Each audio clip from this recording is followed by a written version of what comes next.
So Julie, thank you very much for making time to share your insights into the future of leadership. But before we walk into the future, can you tell us a little bit about your own background? Where did you grow up? So firstly, Dr. Nick, thank you very much for having me and yeah, for inviting me to have this interview. I'm very happy to be here talking to you today. I was born in Johannesburg, so I have a really uncolourful past in terms of you know, geographic location. Was born, bred in Johannesburg, and I've actually never lived anywhere else. I literally today live probably a kilometer from actually where my parents lived when I was born. So quite yeah, right. quite And restricted. tell us, what was your dream career when you grew up? Interesting question that I had to go back and think, what did I always dream that I wanted to be? And the one thing I do recall, when I was about 7 or 8 years old, I had to write my dream career, what I wanted to be when I grew up, in a book at school. And I've actually still got that book. And my chosen career at that age was to be an air hostess. I obviously thought a life of flying around the world would be very glamorous and exciting, and that was exotic for me. So that's what appealed to me at the time. And can you tell us who inspired you in your early days? I think generally, if I have a look at who's probably inspired me the most across my life, and I think it's from early days, the influence as well as today was my father. My father was quite a tough man. He always pushed me. He always expected more from me. He led me to have this intense desire to prove something to him. And I always wanted to do that so that I could be good enough and live up to his expectations of me.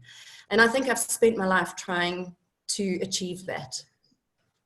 Now, Julie, today you are the Vice President for Africa at OpenText, and you started your career at Sybase and then SAP. Can you maybe share the highlights of your SAP career with us? Working for SAP was a real privilege. I landed up working at SAP because I was with Sybase, which was acquired. So I landed up at SAP as a result of the acquisition integration process. When I started there, I was responsible for the mobile business for Africa.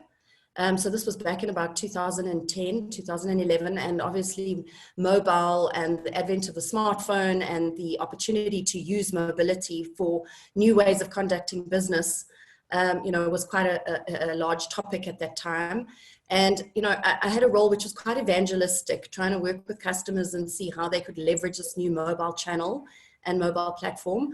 And I led that business for Africa at SAP. At some point, literally after about, I think 18 months, we realized at SAP that mobility wasn't a standalone business. It wasn't a line of business that was going to operate independently, and that actually mobility was just a channel, an additional channel for a user interface or for a customer to interact with the applications. And so it sort of was dissolved into being part of everything that SAP was doing, making sure that they could deliver all of their applications and software through to a mobile device. And at that point then I took over the database and technology business unit, and I ran that for Africa. And I think that was very exciting for me because it was at a time when the HANA database had been launched and was available, and HANA for SAP was an absolute kind of catalyst changing technology. And it was inside my area that we had to go and convince customers why that was a good database platform to move to. So it was a really exciting time at SAP leading that business. And would you say there was a major turning point in your career?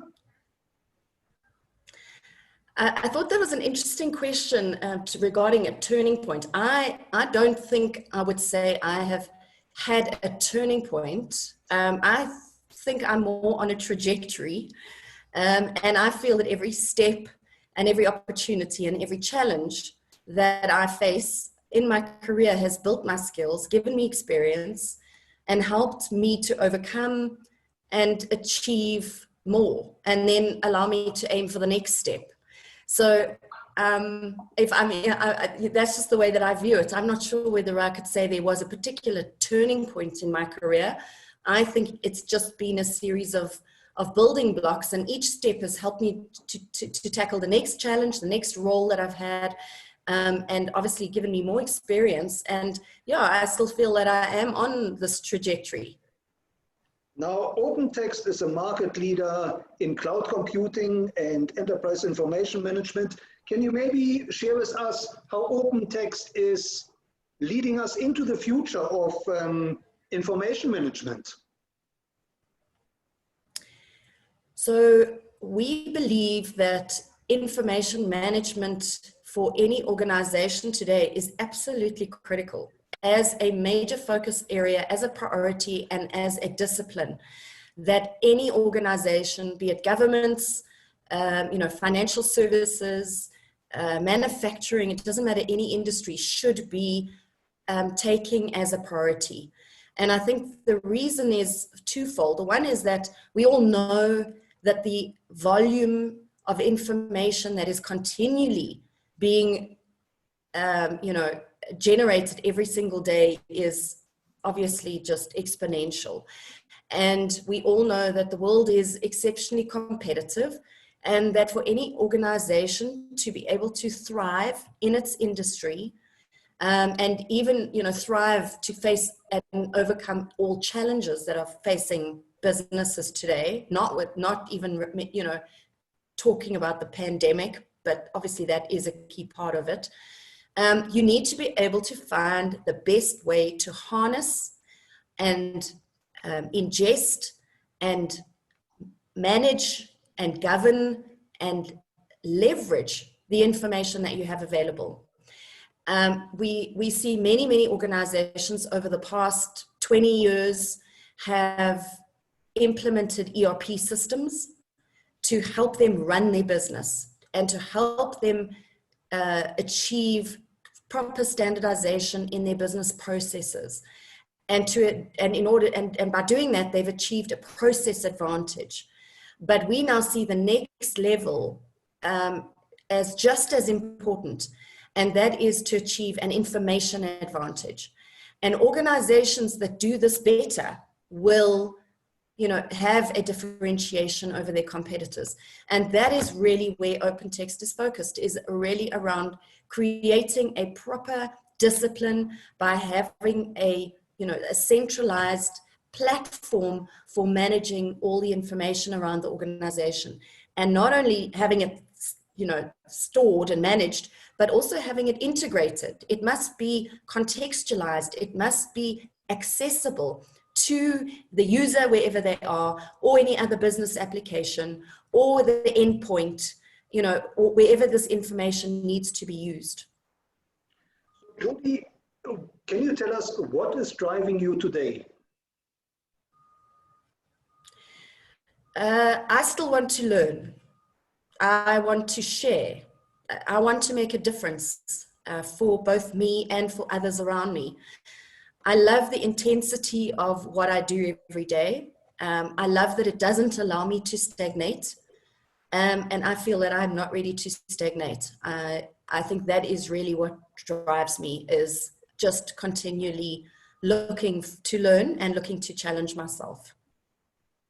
Now, Judy, looking into the future, and I know it's a big question, but what does the future of leadership mean to you?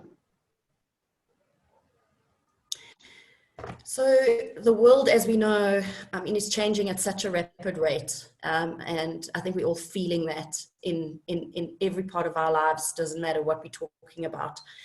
the concept of tall office blocks and men in suits occupying the top floor is a thing of the past.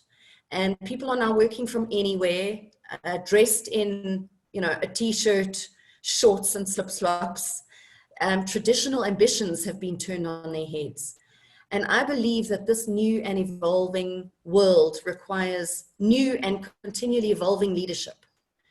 The carrot and the stick methods don't work any longer. The younger generation has an even more altered view of work.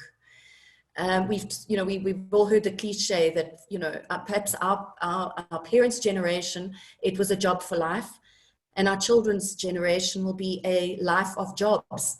And that's why we need to be adaptable. A young person may have a view that if they can do their job by working 20 hours a day for 3 days, and then they want to take 4 days to go and play computer games or to go hiking or do whatever they enjoy, as long as they're still meeting their KPIs, then why not? And I think this is the challenge that leadership is going to have to deal with in the future, is that we're going to need a different set of skills and flexibility, of psychology and inspiration that is going to have to, find the best way to lead the next generation of people. Now, Julie, looking back over your own leadership journey, what is it you've learned that you would consider most important for building future leaders? In other words, what does it take to build the next generation of leaders? So I believe future leaders need to probably have a slightly more softer skill set. And by that, I mean things like compassion. They need to listen. They need to be flexible and adaptable. And they possibly need to be tolerant in being able to embrace people's differences, people's ideas, people's different way of thinking. So if I had to put all of those kinds of traits together, I would describe it as future leaders need to be human. The current generation of leaders are products of the industrial age, and the existing leadership style is often based on standardizing and expecting the same from everyone, and in some respects can be even regarded as fairly authoritarian. But the future leader should consider being a product of the digital age, and that means they need to be more collaborative, creative, flexible, and open-minded. And I think that's really, for me, the key things that I've started to see and that I've learned in, applying my own leadership style and what I've seen in terms of leaders that I've responded to in my career. And I would say that these are the critical things in summary. Now, Julie, when you speak to aspiring leaders, what is it you tell them about social media? How should they handle social media to build their own leadership brands? It is incredibly important.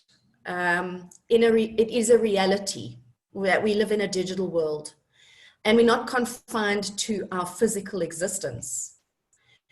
And if we do limit ourselves to just our physical existence, we're limiting our options and our opportunities. And I absolutely speak about this from personal experience. The future leader, the aspiring leader, needs to ensure that their digital presence exists, that they have one in the digital world. Because by taking advantage of social media platforms, albeit in a conservative, responsible, and considered manner, and that caveat is absolutely critical, this is the key to opening doors of opportunity and career growth and challenge.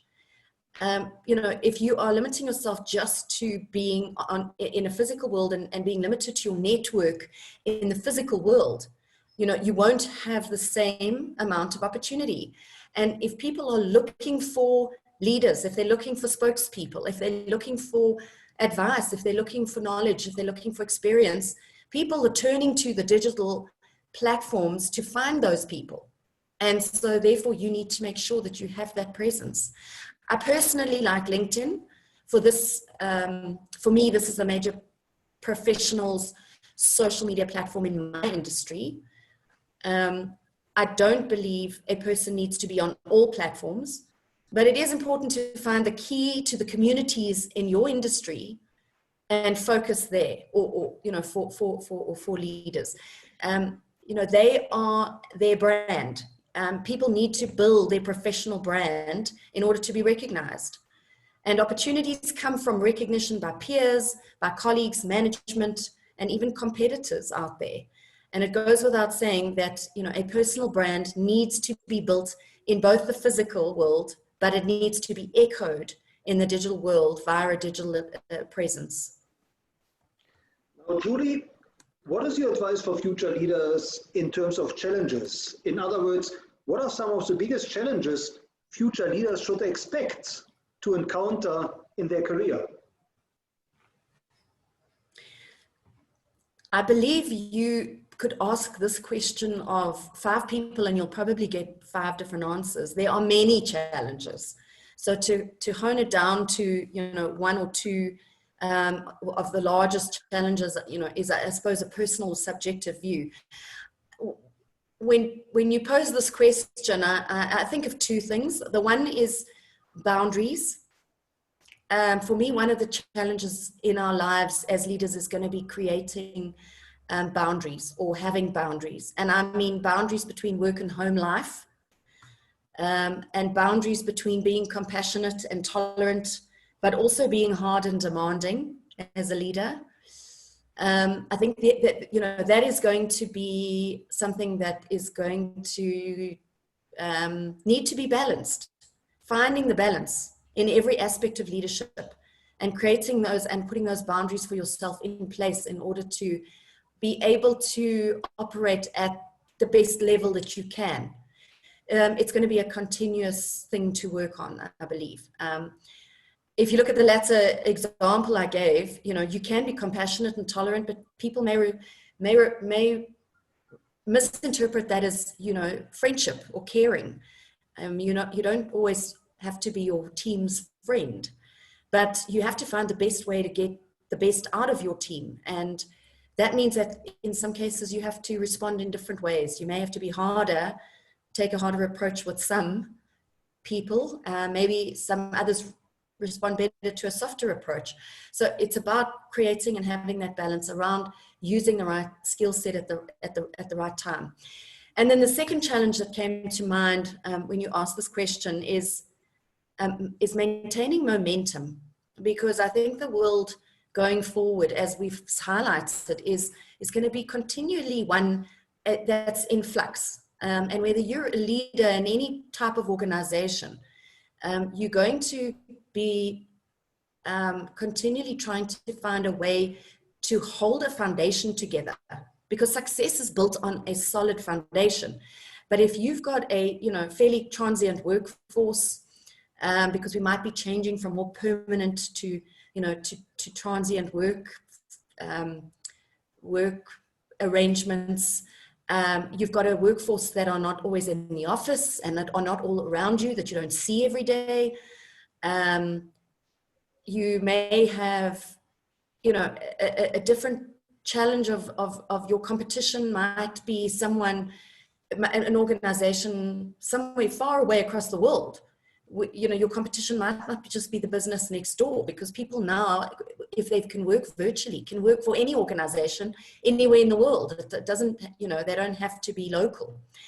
So I think all of these things are going to create quite a difficult challenge for a leader to create a platform that's solid in terms of culture, values, you know, and building, you know, a spirit and building a momentum. And I think that's going to be another thing to focus on, is how to continue momentum in your business when, you know, when you're dealing with so much change. So Julie, if you were to design a curriculum for future leaders, what are some of the new skills you would want to factor in? I think some of the things I've mentioned already, I would definitely concentrate on adaptability. Leaders who are stuck in their ways, who are always going to look to history or look to the past to determine how to make a decision or how to deal with the situation, are going to get stuck very quickly. We need to be open-minded. We need to be flexible. So that adaptability is going to be a key skill and trait that leaders need to have. I do believe that leaders need to have more compassion and tolerance. As I said, the human side of being a leader is going to be critical. I do believe that leaders are going to need to be collaborative. You know, I think also the older style, the traditional way of leadership, which says, I've made my decision and this is the way it's going to be, and now I just expect my team to execute, is not going to fly. You need to be collaborative. You need to go into a decision-making process without your decision made. You need to listen, debate, be creative, and you know, be constructive around taking different people's viewpoints, and then come to the decision in a more collaborative fashion. And that requires things like listening sort of skills and open-mindedness and, you know, collaborative discussion. And those skills, I believe, are going to be important. Now, Judy, as a mentor to future leaders, can you maybe share a success story or two where you mentored an upcoming leader and that person took your advice to heart?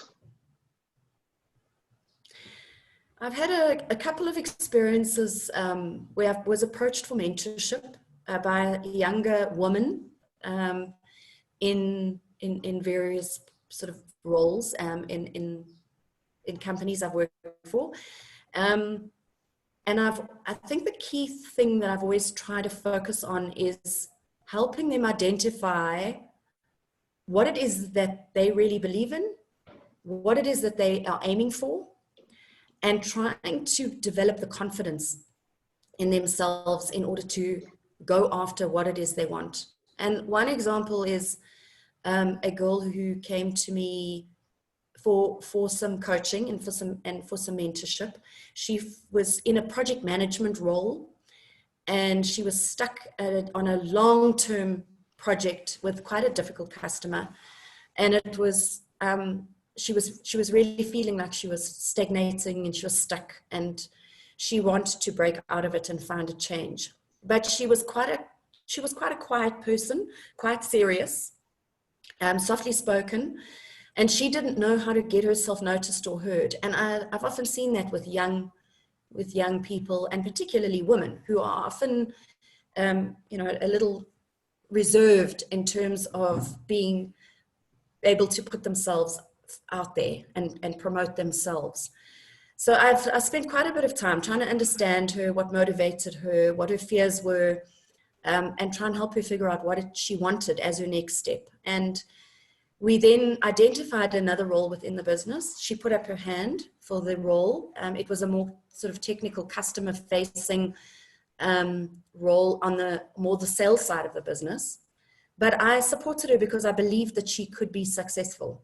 And she did get that role. And she very quickly proved herself because she was a solid, you know, character. And then she became an indispensable member of her team. And I really enjoyed watching that growth. I did believe in her myself, which was obviously an important point. But I needed to believe in her for the things that I saw in her, for the attributes that I realized that she had. And sometimes I think, you know, we miss people because they might be more quiet or more serious. And obviously that's why it's important for a leader to be able to recognize the things, you know, in people and play to those strengths. So yeah, I feel that was a successful story for me, where I believed her to helped her believe in herself and to overcome her own inhibitions. And I think, yeah, that was one story that came to mind when you asked this question. Right. And Julie, looking back over your career and maybe your learning journey, are there any role models of leadership that you would suggest future leaders should study?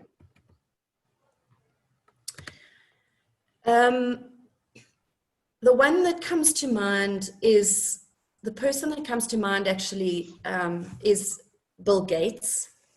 And it may be that a little cliched perhaps, but I think there's a number of reasons why I would pick him. Firstly, obviously I am in the IT industry, and so he has made an extraordinary impact on the world in general, but obviously in the IT industry, you know, for his work at Microsoft in the early days, and what Microsoft achieved and what Microsoft has become in the world. Secondly, because he's almost an unbecoming leader in some respects. When you see Bill Gates, you know, being interviewed or speaking or on stage, he is, you know, he's actually, I think, fairly interesting as a personality. He's highly intelligent, and that, you know, that is clear. But he hasn't always been the most socially forward person. He's not necessarily, you know, a extroverted personality. So the dynamicism of him as a leader is a slightly in a different way. The third reason is because he's obviously turned into, from an inventor or, you know, an entrepreneur and a techno nerd, he's turned into an amazing philanthropist. And I think that really says a lot about the person inside and his desire to do good, his desire to make a bigger impact on the world and to try and solve some of the world's problems.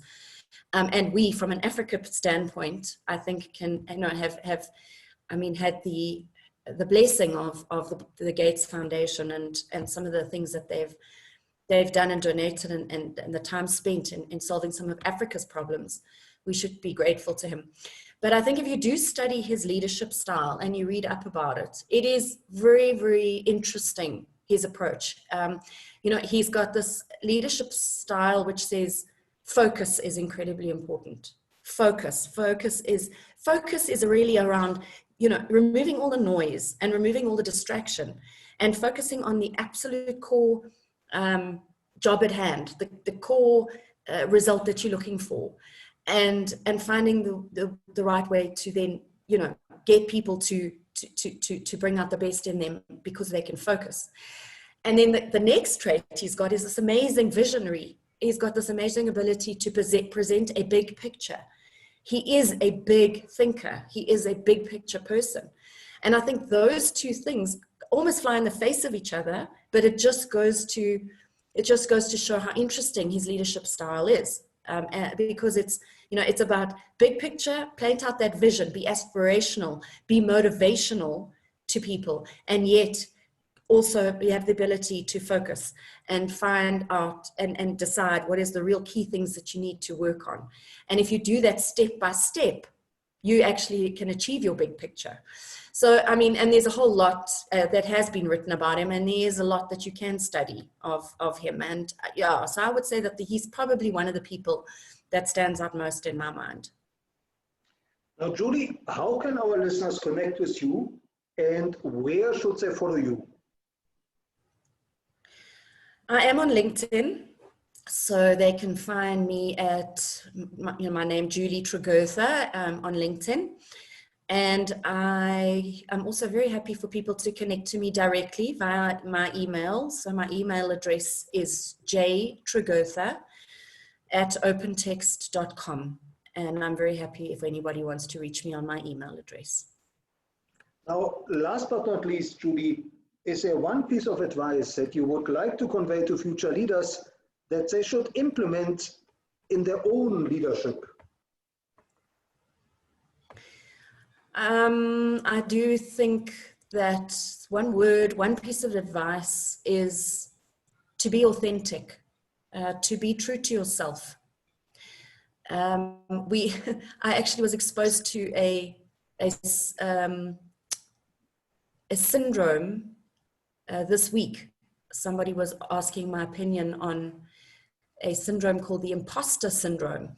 And I had to do some research on this. And it's really where people feel like they're a fraud. They feel like they're in a role or they're in a position in an organization, they're in a leadership position, but they don't really deserve to be there. Or they feel that they've got there because of luck and not because of any of their own traits. And I think that is so sad in some respects, that people don't have that own inner sort of confidence, that self-confidence to actually believe that they are where they are because they deserve to be there. And I think this is, for me, really, really important, not only in how your own career develops and how you develop as a leader, but it is actually with respect to every aspect of your life, is you need to be true to yourself. You need to believe in who you are and what you stand for and what capabilities you have. And yes, we should all be challenging ourselves and trying to achieve the next goal. And maybe in terms of getting to that next goal, you have to learn and study and make mistakes. And, maybe you do, stumble along your way. But I believe people are where they are because they've got there because of themselves. And I think that people need to believe in themselves and be authentic in every engagement, no matter who it is that you're talking to, if it's family or friends, if it's work colleagues, your management or people who work for you, in any type of scenario. I think that is the sad part of humanity, is that so many people don't really believe in themselves, and they aren't true to themselves. They try and project something that they perhaps not. They try and portray themselves as something they feel other people want to see. And I think that is a big sadness and something, in my opinion, future leaders should avoid. Rather be authentic and be true to yourself. Thank you so much, Judy, for sharing your insights and your wisdom into the future of leadership and reminding us that authenticity and knowing thyself, believing in yourself, are key to being an effective leader. Thank you, Dr. Nick. I really appreciate the questions. It's lovely to have a conversation like this and to get posed these questions and have to think about it, because I think we don't pause enough to think about what are the critical things that we need to do, think about, how we should behave and as leaders, and also, how to sort of share that knowledge with other, future leaders in the world. So I'm glad I've had this opportunity. Thank you very much.